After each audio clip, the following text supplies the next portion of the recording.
got, you can't buy. It resides between my eyes. Walked through the fire, came out better on the other side. See, life's like a beach if you find the sailing right now. I feel like 100 grand. You are listening to Inspired Insider with your host, Dr. Jeremy Wise. Dr. Jeremy Wise here, founder of InspiredInsider.com, where I talk with inspirational entrepreneurs and leaders. And John, I love the stories, not just the success stories, but the challenge stories. And I had Pipedrive co-founder Ermas on, and we talked about Pipedrive, right? But at that point, they had 10,000 paying customers. Now they have, I think, over 100,000 customers. But he talked about having brain surgery, getting married, and moving from Estonia to the US all in the same year. So check out that episode and other episodes. It's just a person in a company I just highly respect. This episode, other episodes are brought to you by Rise 25, which I co-founded with my business partner, John Corcoran. And at Rise 25, we help businesses give to and connect to their Dream 100 partnerships and clients and relationships by helping them run their podcast.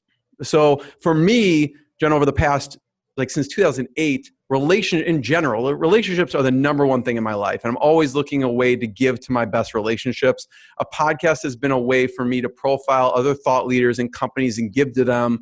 And I love learning from them too, like yourself. So, we help. If you have a question, if you're thinking about launching a podcast or you have a podcast and you want to make sure it fits in the overall goals, go to rise25.com, check out more, email us. We've worked with companies from a Berkshire Hathaway company to agencies to consultants to SaaS companies, you name it. So check it out. And I'm excited to introduce today's guest. Before I do, big shout out to SEMrush, who I use for research. And you can run your SEO, PPC, social media marketing, and probably over, John's nodding because he knows it way better than I do with 40 plus advanced tools. And all you have to do is enter in a domain, your competitors' traffic sources, rankings, social media. And John, I want to hear how you've used it. They have over 6 million users. I look up John to see what other links out there should I be checking out as my research. So I find one, getcredo.com, which I'll introduce you in a second, has over 32,000 backlinks. And I saw Search Engine Journal. He was ranked one of the 140 top SEO experts you should be following, which I would never have found otherwise because, there's just a lot of other information you have out there. So John Doherty is the founder and CEO of Credo. You could check out getcredo.com. Credo started in 2013 because John, like I said, a veteran of SEO and digital marketing, digital marketer, was frustrated because he was seeing his friends and other businesses hire bad marketing agencies. So he created Credo. So top companies meet the best pre-vetted digital marketing providers within a few days and who they can trust to grow their business. They've helped over 4,500 businesses, companies like New York Times, Adobe, Land's End, and so many more. So John, thanks for joining me. Jeremy, thanks for having me. That is quite the introduction. I want you to be my hype man everywhere I go. That Good. was awesome. I would love to be your hype man. And so, you were nodding when I was saying SEMrush. You used it. I wrote a guide on SEMrush. There's a guide to using SEMrush on Credo. Nice. And obviously I did it. We're going to have to link that up. Yeah, feel free to. Full disclosure, I'm an affiliate for them, but I've known them forever. I use them since before they even really launched the SEMrush toolkit, back when it was just SEO Quake, their browser extension add-on. So I've known the SEMrush crew for a long time. I know a lot of people over there, email with people from there probably weekly. But it's my go-to tool for research, for keyword research, for, backlink analysis, visibility analysis. I just did it today. I was on a coaching call with someone, and they were talking about one of their competitors. And I was like, hey man, it actually looks like a really good time for you to invest in SEO because this competitor who you said is your main competitor, according to SEMrush, lost 50% of their search visibility in April. Wow. And he's like, what? So I love SEMrush. It's a great tool. Yeah. I may direct people to your link. So I forgot to mention, so I don't get anything for this, but if you go to inspiredinsider.com/SEMrush guru, you get a 30-day free trial with their guru account, which is no credit card required, by the way, typically $200 a month. And I don't get any kickback on that at all. So I may just send them to John's because gets an affiliate commission and I don't. But anyways, we'll link that up too. But John, so I want to talk about, it's tough. A dual-sided marketplace is tough. So companies come in. So if you're a company out there looking to hire for digital marketing, you should check out Get Credo. If you are a digital marketing agency, you should check out Get Credo. So let's talk on the agency side of things. There was a company you started working with in 2017. What happened? How did they use Get Credo and your master skills?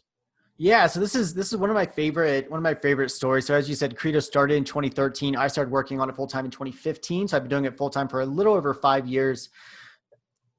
We've helped over 4,500 businesses in their journey to hiring. Not all of them have hired, but good number have. And then over 500 agencies in that time. And this one I love because it's an agency that they got onto Credo early 2017, right? The founder was still running the business. He had a business partner, head of sales. They got on an old model of Credo, which we were, trialing and working. And that model kind of let us get to a point where we could invest back into growth. I could hire people and that sort of thing. But they were doing about $600,000 in revenue, annual revenue at the time, which, for a smallish team, that's not bad, but they wanted to grow. And so, over the years, the owner brought in a business partner, and long story short, that business partner has bought out the founder by this point. But in early 2019, we hopped on a call, and he was like, look, like, you guys are sending me awesome leads, and they were closing with other agencies through Credo, but he's like, I'm not closing them. Like, can you help me out? And so I'd been working on honing this kind of sales process over the years that I had used to sell multiple six figures. I think it was around 500K worth of my own consulting over a few years. And I was like, look, let me walk you through this. And so I walked him through the sales process and tweaked some things, changed some of their messaging, looked at their proposals, kind of looked at all this stuff. And this year they're going to do about $4 million in revenue. His close rates improved by like 25, 30%, something like that. And that's not just leads that we send them through Credo. That's all the inbound leads, all the leads that they were getting from other places as well. So it's had a huge impact on their business. I actually teach that sales process on my YouTube channel. I teach it in our Agency Accelerator course. It's module 4 in there. Yeah, it's a joy to me to work with. You mentioned that relationships drive your business. Relationships drive my business as well. And it's been a real joy to be able to work with agencies like that who, they want to invest in their own growth. They want to invest in their own learning, and they want to do better, and to really see, their businesses just improve materially and substantially through the work that we've done together. I love marketing. Marketing's super interesting to me. I was an SEO, like just an SEO for a really long time, for, quite a number of years. But these days, man, I love building businesses, and I love helping, entrepreneurs succeed. Yeah. And John, so I want to talk about the sales process for a second, because you have this great video, and in this one video, you really honed in on follow-up. You want to talk about your philosophy and follow-up for a second?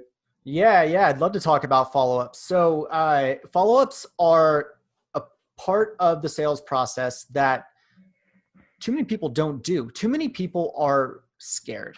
They're scared to follow up. Honestly, too many people are scared to be told no, right? So they don't actually take swings. I have a draft sitting in my on the Credo blog that hasn't been published yet, but basically the title is the Agency Growth Manifesto: Take More Swings, because too many people qualify out too many clients that they could serve and deliver great value for, but they're afraid. They're afraid to sign them. They're afraid to try to sign them because they're afraid of being told no. They're afraid to raise their prices because they're afraid of being told no. I'm tired of it. But my thing with follow-ups is too many people don't do it. They take a proposal, right? And they don't even do the process leading up to the proposal, right? But then they put together this proposal. They spend all of this time. I've had some agencies be like, we can't take any more leads right now because we have 2 big proposals we have to get out in the 2 weeks. I'm like, how much time are you spending on these things? Like, that's insane to me. Right. That you can't talk to new prospects. Like, what? But they'll send this proposal through in an email and end it with like, let me know what you think, and then never follow up again. If you want to win in sales, like the money is made in the follow-ups. Have a consistent follow-up cadence and follow up until you're told no, or until you put them into a longer sequence, and then keep on following up. I say follow up every 2 days for the first week, then go to every 3 days for another week, and then ask them if they're still interested in looking. It's called a spear email. If they say no, then take them out. If they don't respond, then follow up monthly just to check in. If you're not doing follow-ups, you're losing it. What was that stat that I saw recently? If you're not doing follow-ups, it's like you're leaving, it was something like, I think the study said like 70 to 80% of revenue on the table. Oh God. Totally believe that. I would be like, I would think it's like 95%. It's like who on the first swing, it's like, oh yeah, sure. Let me sign me up. It's like, no, 12 calls later, 17 emails later, 3 text message later. Yeah. Okay. I mean, it is easier there are ways to get to a quicker close where when you send through a proposal, you're like super, super confident that they're going to close, but you still have to follow up sometimes. I follow up with people right before we hopped on here. I was sending a follow-up email because someone is a new agency, is coming on to Credo. And I have to send them a follow-up to give them the information that they need to get going and introduce them to our success person on the pro side. If I didn't do that, then like we wouldn't make that, that revenue, every month until, we upgrade them and start making more or they determine it's not working for them. Yeah. And there's follow up when they buy, right? It's like, so they don't buyer's remorse. It's like the onboarding process. But one thing you said that stuck out to me in that video that I love is you're like, you should be following up in less than 5 minutes, right? Oh yeah. Yeah, totally. So if we're talking on the front end, so you're talking like initial lead follow-up. This isn't even proposal follow-up. Yeah. I mean, yeah, sure. Yeah. I mean, it's all follow-up for the whole way, but yeah, I love what you said there. Right. Yeah. I mean, on the lead follow-up side, too many people don't respond. They don't respond like at all. I mean, first of all, everyone listening to this should go into their website, right? If you're generating leads through your website and things have been slow, go into your website and make sure notification emails are being sent to you. You would not believe. I have one friend that was struggling. They were like, where did all my lead volume go? And they looked in their website and they had 2 months worth of leads sitting in there that their email notifications had stopped firing, got turned off somehow. Wow. Unbelievable. They thought they were going to have to go get a full-time job. Like it's unbelievable to me. And obviously that's an extreme case, but like that happens. It happens. Oh, it totally happens. Or it could be going to spam. It could be coming from a contact form and going to a spam box or something. Exactly. So what I do is a couple of things. Number one, I get alerted. We get alerted about leads all over the place. I get an email. My client success person gets an email. It goes into our CRM automatically using Zapier.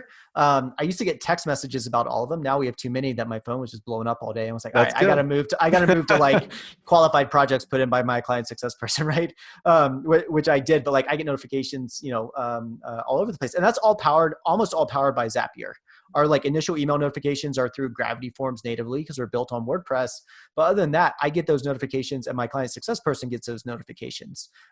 One pro tip, if you're just getting them like, someone's reaching out via email, respond that same day, like 100% respond that same day. You don't have to be sitting in your inbox just like refreshing all the time.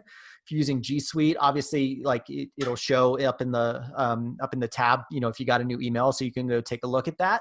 But this is exactly why I started getting other notifications, SMS, basically push notifications through Zapier again, for free. You can have like 10 Zaps for free or something like that, right? Zapier is amazing. Zapier is amazing. So I set that up so I didn't have to be in my inbox, but as soon as a lead came in, I could go and respond to them. But one thing I love telling agencies or service businesses, or businesses doing, lead generation at all, doing demos, is why make them submit their, this flow doesn't make sense to me, Jeremy. Someone submits an inquiry and they're put onto a confirmation page that will reach out. There's no setting of like when you'll reach out or what you're looking at or anything like that. What we do is we have on our front form some of what my coach Dan Martell calls a funnel filter, where basically I have a budget drop down that's required and I have a location drop down that's required because we can only help companies in certain countries.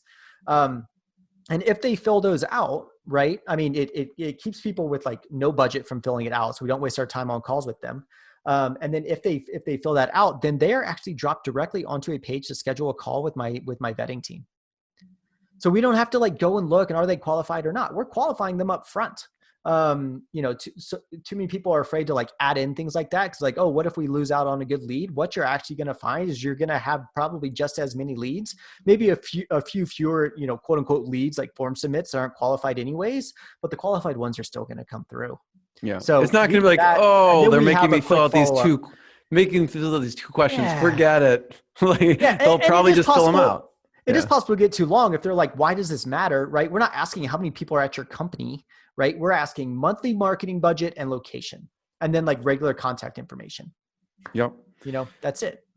I'm wondering, so from the software tool side of things, we mentioned SEMrush for SEO. You mentioned Zapier. I interviewed Wade of Zapier. You could check out that interview I love too. Wade. Yep, I interviewed him years ago. Yeah. And Great. CRM. So I love some of the tools, and you don't have to say like, there's probably numerous tools you've heard are good. So, but any CRM recommendations, and you probably get these questions all the time, like tools, software. What are some of the ones that are your go-to?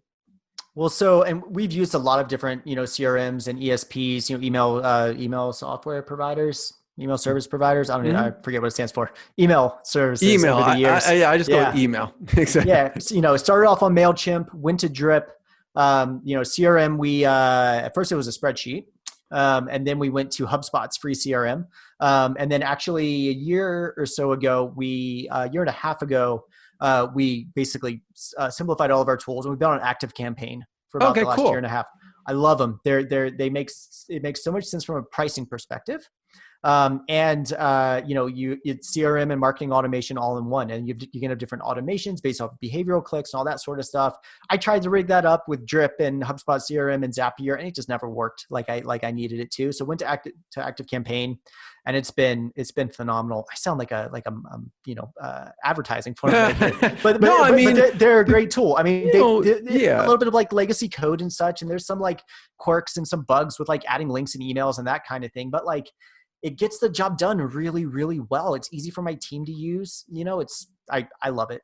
Yeah. I mean, they're a Chicago-based company. I had the founder on the podcast also. He's like a ninja in software, that's what they do. Doesn't surprise me. Yeah. And they've been growing like crazy here in Chicago. But thanks for sharing that. And so, the other thing is, you mentioned qualify out in the blog post that you're going to hit send on during this interview or publish. But qualify out, are they qualifying out because they're scared of wasting time, or why do you feel, and I say this from my experience too, like I probably do the exact same mistake you're about to talk about. So why do people qualify out, or what should they be looking at when they're qualifying? Yeah, so there's a few attitudes that I see when it comes to qualifying, and let me also caveat this with, I do very much believe that that the riches are in the niches, and that you should focus your offerings, right? Like Rise 25 does, you do podcasts for people, right? You're not writing blog posts and white papers and that sort of thing. You're focusing on podcasts. So if someone comes to you and they say like, we need a white paper written. We need to partner with this company and get this white paper written. You're gonna be like, no, you're not a fit, right? But if someone comes to you and they say, hey, let me turn around the questions on you, Jeremy. Who's your ideal like podcasting client? Yeah, actually, I have that written down for you too. So I'm gonna ask you, but it's a business that has a higher client lifetime value, more B2B type of company, that is focused on relationships. Yep. Yeah. What about like, do you have like a certain number of episodes or downloads, like that sort of thing that you look at for your ideal, like, client? I mean, someone who wants to actually, publish, and we talk about this on a regular cadence. So it's not like, hey, I'm going to do like 3 episodes this year, right? It's like, okay, I want to do 1 a week, ish. And there's a way to do it, but they really want to, it's more based on relationships and giving the relationship. So why would you not want to get on the phone with 50 people this year that you should be anyways collaborating with, right? Sure. Yeah, totally. But so those are like, that's your kind of qualification criteria, right? And they have to be ready to invest in it monetarily and, and those sorts of things. And see it as like a clear path to being an acquisition channel, for their business, probably, unless they're just like doing it for fun. You talk about this actually in the SEO realm, which I love. What you talk about is, listen, if you're a startup, you should not start doing, and maybe it's controversial, right? And maybe you disagree with you. Maybe this may be from 5 years ago or 7 years ago, whenever I listened to it. But you're like, if you're a startup, like, do you really want to be spending your time on content writing and blog posting And it's a really long-term play when you need money now. I don't know if you would Right. agree with that statement from your past self or not. I mean, it all depends on who the founder is. Like I'm a writer. I'm a writer Yeah. as far as anything else. And so like blogging is how I built my career. And it's how I built my company. And so it still, brings us a lot of traffic, brings us a lot of qualified leads, So know, what you all of love that. doing, you love doing Yeah, that. it's what I love doing, but there are a lot of people that don't, right? That they I don't hate love it. doing it. Yeah, exactly. It's like pulling teeth, but you can do podcasts all day, but like I have moved over the last few months from blogging because I just wasn't doing much of it to doing videos, right? Because I can record it. I can write the script. I can record a 10-minute video. I can edit it myself quickly, right? I do the video in one take, and yeah, there's ums and uhs and that sort of stuff, but like, who cares? Exactly. I publish the script along with it. I publish it on YouTube. I publish it on my blog, and then I distribute it around the internet, right? And that's content right there. So I just think a lot of people waste a lot of time doing, a lot of content or just like quote unquote SEO content, right? Like, yeah, we're writing 500-word blog posts. Who only wants to read a 500-word blog post, right? Like, yeah, it's SEO content. It's only meant for the search engines, not for users. Then why the heck are you publishing it, right? Like, because users are going to land there. So anyways, that rant aside, the reason I see a lot of agencies kind of qualifying out people. So like, say they do SEO, right? Or say like you have someone that say your offering is like, we're going to do a blog post every week, right? Or a podcast episode every week. It's 4 episodes a month. And that is your offering, right? Someone comes to you and they're like, and let's say it's $4,000 a month, right? $1,000 an episode. Someone comes to you and they're like, we really want to hire you, but we only have $2,000. You have 2 choices there, Jeremy. You can either say, you're not ready to work with us. This is our offering, right? You need to double your budget. Or you can say, let's just do 2, right? And maybe you negotiate a little bit back because there's still some specific like costs and such that don't change. And you say, okay, well for 2, it's $2,500. And they're like, okay, we can do that, right?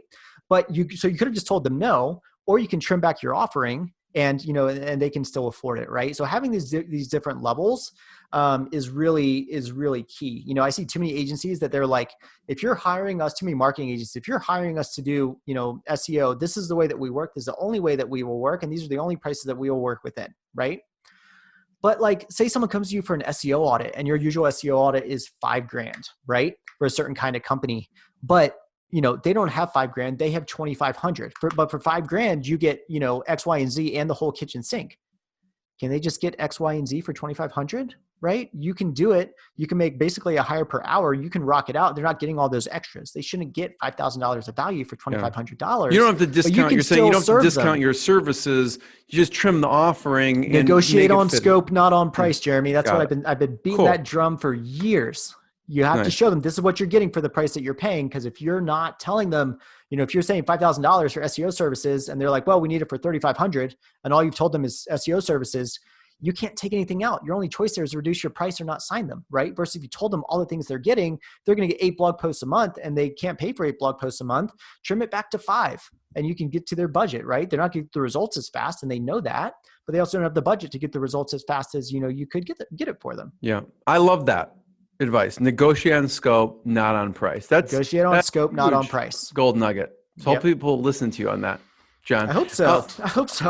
Let's talk levels for a second. Okay. You mentioned different levels. Let's talk about the levels because you released a different level of Get Credo, the digital course. So talk about the different levels of Get Credo. Yeah. So on Credo, what we did is we've had like we call it our pipeline as a service offering is what we call it now, where basically agencies pay us per month and every lead that comes in that we qualify, we assign a certain pipeline value to it based off of the budget they told us that they have. This is all based off of our historical data. So we have basically monthly subscription levels for certain amounts of pipeline. And we do messages as like number of leads and pipeline, because, a lead, what the heck is a lead? It can be $20 a month. It can be $20,000 a month. Those two should not be valued the same. But we can't serve everybody on that, right? Everybody that wants to be on that, we don't have the lead volume for all of them, right? So we had so many people that we're just turning away and like, sorry, we can't help you. So agencies are like, John, I want to be on your platform. I want to pay you. And of course they want leads, but Right. with a certain maybe type of agency or type of lead flow, you may be like, we're booked, we're You capped. got it. Yeah, exactly. We're capped. We literally can't bring you on. But so what I realized was that I was doing some, like with our pros kind of on those levels, I was doing some like basically private sales coaching. We'd do a monthly call and I would help. I mean, like that agency I told you about at the start. And, had all these people coming to us. And over the years, I've kind of realized who our ideal customer is, on those levels. But there are a lot that they're just getting started, or they have some leads, but they don't, but their sales rates are abysmal, that sort of thing. I basically realized that for someone that's brand new getting started, even if they can afford what we do and we have openings for them, they're not going to see success because they don't know how to close one-on-one referrals from their best friend, not to mention like a cold intro, a warm-ish qualified intro from a service like Credo.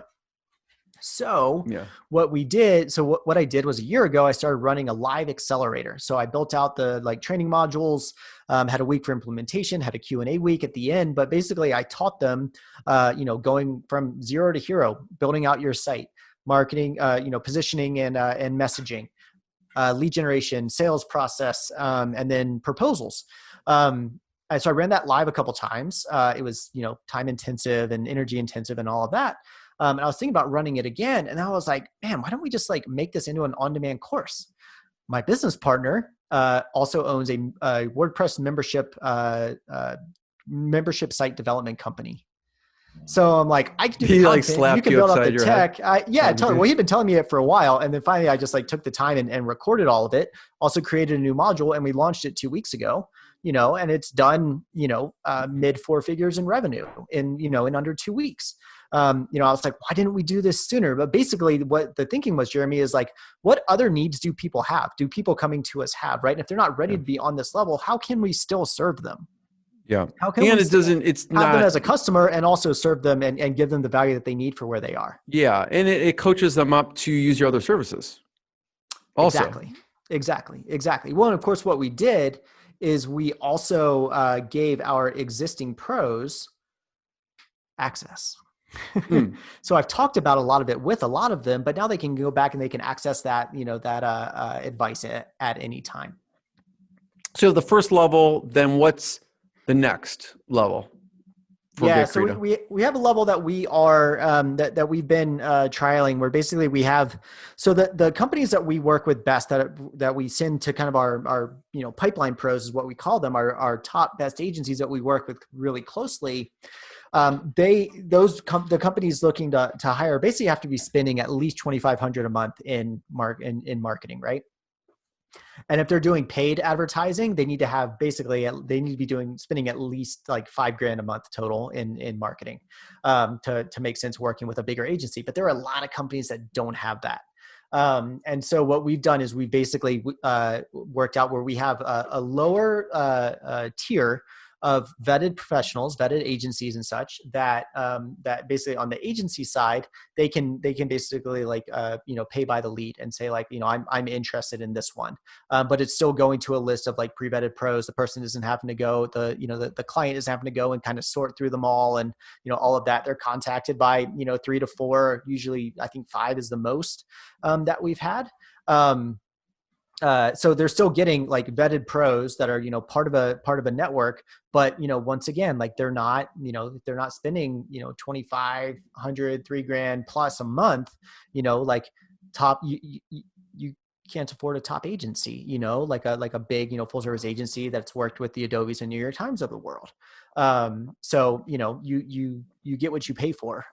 So that's not saying they don't do great work, but you're not going to get that prestige, So basically what we've really been thinking is how can we, serve all the different levels, while still staying true to what we are, which is a, vetted network, and helping, agencies, helping both sides grow, but also, really serving the kind of the digital marketing industry.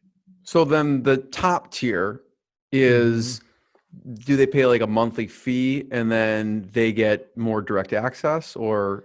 Yeah, exactly. So what we're doing there is they pay a monthly fee, and there's 3 different levels on that. And it's per amount of pipeline that we schedule with them every month. So basically, lead comes in, my team qualifies them, gets them into the system, and then actually schedules that prospect with the agencies that are the right fit for them. So we find out times the prospect has available, and then we schedule them onto the agency's calendar on behalf of the client. That's so pretty sweet. We're getting these queued up. Yeah. And we just started doing that. This is another interesting story, Jeremy. We started doing that we started testing it back in June.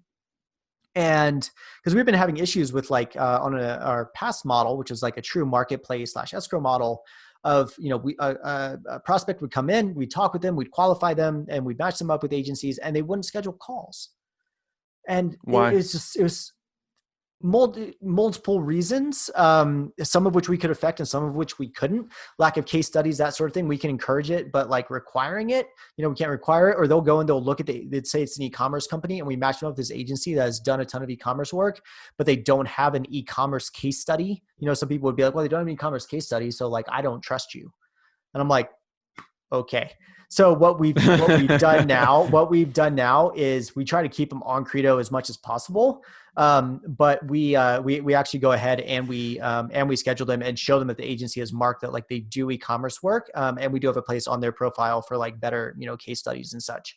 But that's why we shifted, because we could but basically, Jeremy, my thinking was like, we could eke out some marginal gains, right? We could do a bunch of work, put a bunch of customer research and time into figuring out how do we move the scheduled calls from like, let's say 70% of client scheduling calls to 75%. Mm-hmm. But is that going to make a meaningful difference in our business? No. And so basically what I thought was, well, how do we make this not an issue of having to follow up with these people and bug them to schedule calls? Let's just do it for them. So I just tested it when on one call, I was on a call. I just thought about that literally that morning in the shower and was like, cool. Sounds good. Sounds like it's a great fit. I can definitely get you connected up with some people, through Credo that are qualified for you. I told him to explain how we do the matching. I was like, great. Can you give me can you give me a block of time over each of the next 3 business days when you're free to have calls with agencies, and I'll get you scheduled with them? And they're like, oh yeah, sure. Tomorrow, Wednesday, I have 1 to 3, and Thursday I have 11 to 1, and Friday I have 11 to 1 also, and they can do after 3. Great. Sounds good. And I went and scheduled them and was like, oh, that was way too easy. So eliminating the friction. We kept it going. Exactly. Yeah. And honestly, agencies have been closing a lot more work because they're getting more at bats. And some of these people that I know would have ghosted are signing with agencies and actually getting moving on their marketing because they got it, because we got them out of their own way. Yeah. I mean, again, people get busy. You're on the phone with them, you schedule it, and it's in their calendar. And it's not like they didn't mean to follow up sometimes. It's just like people get busy with their normal life. Exactly. So what are you looking for on the agent? We'll go to the company side in a second, but what are you looking for on the agency side in the tiers? Because obviously there's certain ones that are already blocked, and people can't get in. What are you looking for? Types of agencies a good fit for the middle tier and the top tier right now? And this may change whenever you're listening to it, 5 years from now. You could still contact them because maybe there's openings, but right now in time. Yeah. So actually the way we do it, Jeremy, is all based off of whether we have the pipeline for this. So we obviously have a specific profile, and I'll explain that here in a second. But the level that they're on is all dependent on how much pipeline they want, but also that they're seeing success. So any new agency that comes in, we start them on the bottom level. I have a couple new agencies coming in soon that I've started them on the bottom, $1,300 a month, $75K. They were like, how can we start on the top level, which is $375? I was like, no. And here's why. Because I want us to understand what it is that you're looking for. I want you to understand the leads that are coming through. And honestly, I don't want the stress of you being all up our backs about if one of the first, 3 people that we schedule with you ghosts on you, right? You need to kind of understand how the system works and it works for the right people. And so basically what we look for is it doesn't really make sense for solo consultants, because they can't take on, 2-3 new clients a month. It makes sense for agencies. So we focus on agencies. It makes sense for agencies that have, we do have a couple agencies that are 3-4 people, but our sweet spot is really agencies that are 8+ people. Our biggest agencies, our most successful agencies signing the most work are like 30 to 40 people. And they've learned how to scale, but they're also like that because they offer multiple services.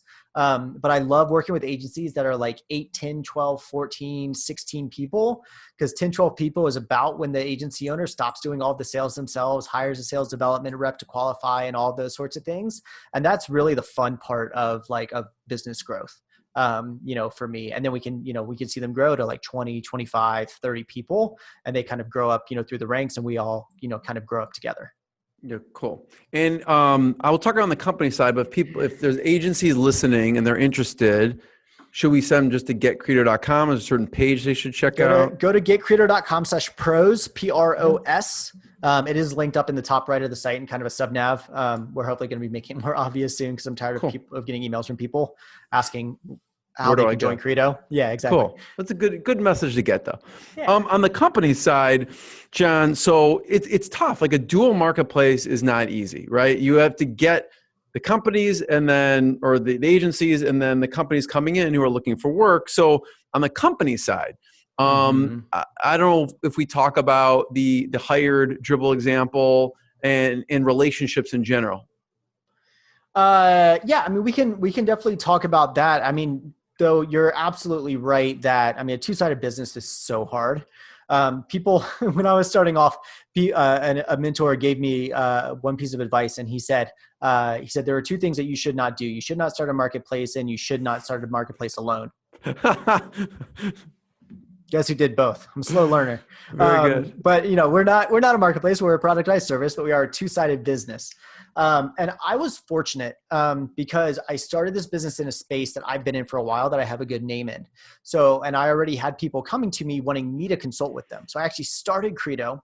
Its first iteration was called HireGun, HIREGUN. I rebranded January 2016. So like 3-4 months after I started working on it full time. Why did you rebrand? I got a cease and desist letter. Okay. I'm like, I like HiredGun. Yeah. I know HireGun was hiregun.co. It was it made sense for what we're doing. But there's a marketing agency in New York City that has a similar name that had the trademark. So I didn't realize that I was doing it. It was completely like naive of me, but rebranded and kept on going. It was early enough that like it was pretty easy. Kind of like buy a new domain, throw and redirect everything, search and replace in the database, and you're good to go. Get new social media handles. But so it wasn't that. It was just finding the name was the hardest part. But I was fortunate I was able to hack. So two-sided businesses that succeed have an unfair advantage on one side or the other. So I had an unfair advantage, honestly, on both sides. Because I was already known as an SEO, as a digital marketing leader. So I had people wanting to work with me. I was not able to take them on as clients. I was like, but I can find you someone who's good, right? And so I started doing it that way and just slinging introductions via email. And then I also was well-known in the space, right? So I was well-known on that side and had agencies that were looking for clients as well. So I was really able to kind of hack the supply and the demand side. People always ask me like, which one is more important at the start? Demand, honestly, to start, because you're literally selling, like on the supply side, you're literally selling the money. But then eventually you do have to have enough supply and enough varied supply to satisfy all the demand coming in. So it really is a balancing act. But now, and at the end of the day, it's all about the demand side, right? If we can get more people coming in that are looking to hire for the kinds of things that our network does, we're going to win. So talk about Hired, a company, or I don't know if you start with Hired or Dribble or. Yeah. So, all the companies are they're important and not important at the same time. So yeah, we have some logos, on our site talking about, the different companies that, our network has worked with. And, Hired is one of them that came through, years ago. That they're a service for helping companies hire vetted full-time people, right? I think they're focused on like development and design, something like that. Yeah, a lot of when I looked a while ago, it was a lot of development people. Mm-hmm. Yeah, and I haven't heard much from them recently, but there's like marketing on the internet. But basically, at the time, their head of growth who has now gone on to be CEO of Dribble, Zach, he's a phenomenal guy. He had also been at Creative Market, which is like a design assets marketplace. And so basically I worked with, follow me here, and this is all about how relationships can drive business, right? So I was contacted by Hired that they were looking for an SEO agency. They contacted me looking to work with me. I wasn't the right fit because they needed services done. So I connected them up with an agency, right? That agency did phenomenal work for them. Then Zach, so I started working with Creative Market as an SEO consultant in 2016. Zach had been their head of growth. When he left, his second in command became the head of growth. So Paul, I worked with them, and then I met Zach in person in San Francisco right before I moved from there in 2016. And then Zach was at Hired, and then they hired an agency through Credo. And then Zach moved on to Dribble, and then I worked with Dribble as an SEO consultant in 2018. And then now the head of growth at Creative Market lives in Denver. And I just got a text message from him today about a position that they're hiring. And he's become a friend of mine. We go mountain biking together. Nice. So investing in these relationships and being being good to good people is what I like to say. I've been reading some really interesting, things about, growth and success in business and life and that sort of thing. And read an interesting one recently, which is all referring to Pareto's principle, which is you get 80% of the results from 20% of the input, right? I like to look at what's the 20% of relationships that I'm getting the most from, right? And not in like a taker selfish way, but just like, fun and learning and inspiration and all of those things, right? And hopefully they consider, me part of their 20% as well. But like those are the relationships that I'm going to invest, in on right there. 100%. Yeah. I mean, I try and think about that on a daily basis, maybe even every couple hour basis, of the 80-20. Everything's 80-20, John, everything. Oh, yeah. And like, I love what you said, like with the 20%, it's not like a taking mentality. It could be the opposite. It's like, who are the biggest givers in my network that I want to give to? Right. Because it's just reciprocity, like just circles around. Like I give to them, they give back. And those are the type of people I want in my universe who are the biggest givers, heartfelt, they're just, heart-centered people. Exactly. And it's funny to me how when you look at Pareto's principle and once you know it, that you get 80% of the results from 20% of the input, then you start looking at your business and your personal life and your finances and all of those things. And it just holds true across the board, man. It's insane. Do you get, John, companies, because they're bigger companies, they can be, the in-house argument versus hire an agency argument, right? Yeah. And are you, obviously I know your stance on this, in most cases, not in all cases, but when someone's like, hey, John, we're thinking about bringing this in-house. Mm-hmm. And again, there's varying, things that could happen here, but let's say it's one like you say it's something you'd recommend them not doing. Mm-hmm. How do you explain to them why they'd be making a mistake or they shouldn't do it? Well, this is why I have a video about in-house versus agency on my YouTube channel. I recorded that a few weeks ago. It was super popular. Yes. It is something that we hear quite a bit. People, they're thinking through which one they do. So I created that resource for them. But basically what I tell people is, there's a few things to think about, but also, and I'll get into those in a second, but also what I've learned is it's not my job to convince them one way or another. Because they're going to do what they're going to do. And if they're ready, they've determined that they need to hire an agency and that is the right fit, then we're going to connect them. Right. But if they're looking to be convinced one way or another, 80-20, that's not where, I'm going to live. I will consult with them. We have some paid consultations. I'll hop on a call with them and talk with them one-on-one about it. Right. Like that's fine, but you're not going to get that, that advice, one-on-one live advice for free. But there are companies that they need to hire agencies. There's companies that need to hire full time, and there are companies that need to do both. And the most successful companies end up doing both because you have to have a leader internally. So you need to think about who is going to be managing the agency. So with a guy today that was considered hiring like 4 different agencies. And I was like, tell me about your team. He's like, I don't have any marketing support. He's like, but I also don't want to pay for account managers. I was like, so you're the account manager? Right? Like you have to recognize that like someone's gonna be the account manager. Either you pay for it or you are it. So there needs to be a leader, internally, someone directing the strategy.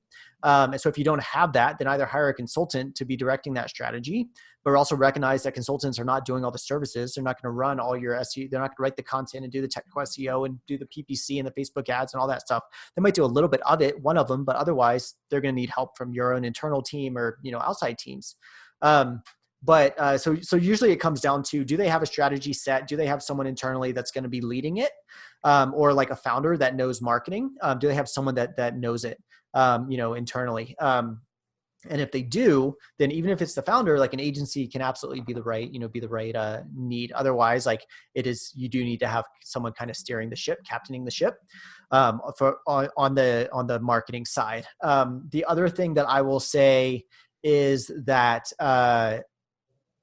there are, the kind of the hire that you need also depends on whether you need strategy or services or both, right? And I just released a video yesterday, so October 20, what's today, the 27th, so on the 26th, I released a video talking about the differences between freelancers, consultants, and agencies.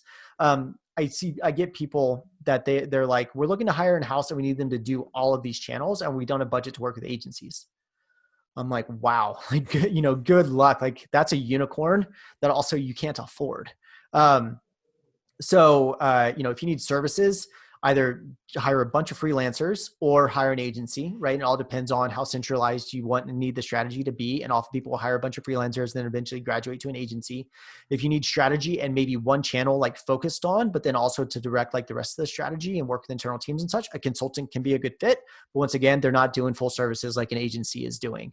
So each one is better depending on what your need is. So I can't give a blanket like, hire in-house first and then hire an agency. There's so many nuances, but it's some of the question. I mean, the value is in the questions you need to be asking yourself to come to an answer, right? And so I have one last question, John. First of all, thank you. Everyone can check out getcredo.com.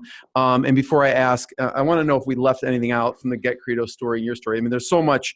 I mean, you have such a breadth of experience that I didn't get to ask, like SEO, you were in book publishing, you worked at Distilled, Zillow, Trulia. All these experiences lead to what you do now. I have a t-shirt idea for you. I think in book titles, in t-shirts for some reason. Okay. And like you need to start sending people, you are the account manager t-shirt or something like that. Like, I love it. Or like not the account manager. Right. Exactly. Depending on where the conversation goes. Check out getcredo.com. Check out other episodes. What have we left out that would be important? Maybe it was a lesson you learned at Distilled or book publishing or from the Get Credo story. That would be good to kind of bring the conversation together at the end. Oh man, you're putting me on the spot here. So I think it's all good. I think one of the things that I've that's kind of been a theme through my life is, and we've already mentioned it already, is 100% relationships and just keeping in touch with good people that have, added a lot of value to your life. I still email. So I lived when I was working in book publishing, I was living in a commune in Switzerland, in a tiny little dairy village. I had hair down below my shoulders. I was a true hippie. I want to link that and up. The co-founder or the founder of the publishing company I was working alongside had met his wife there in the 70s. He's American. She's French. They had a chalet there in the village. But my mentor, when I was there in Switzerland, he was the director of the community at the time. I emailed with him yesterday. I haven't lived there since 2010. It's been 10 years. I've gone back and visited 4 or 5 times, but I always meet up with when he's there. We always, meet up and catch up. It turns into like a 2-3 hour catch up. I keep good people in my orbit. I purposefully I communicate with them, wherever, Instagram or Facebook or SMS or email or whatever, just keeping those people in your orbit. I really believe that, your network is your net worth. Who is going to drive things. Right. I don't know. It's not like a specific story, but relationships that I've gained through living in Switzerland, through, working at Distilled, and I met phenomenal people. Like, the best of the best in the digital marketing industry, a lot of whom I still consider friends, right? Kept in touch with them from those days. And I left there in 2013. Same with Zillow, right? I'm still in contact with, a lot of the execs that were there when I was there, like founding team members. Just keeping these good people, in your orbit is one of the best things that you can do for yourself, career-wise, and for your business if you're an entrepreneur. Check it out. Go to getcredo.com. John, thank you. Jeremy, my pleasure, man. Thanks for having me. Thanks, everyone. What I got, you can't buy. It resides between my eyes. Walked through the fire, came out better on the other side. See, life's like a beach if you find the sailing right now. I feel like 100 grand.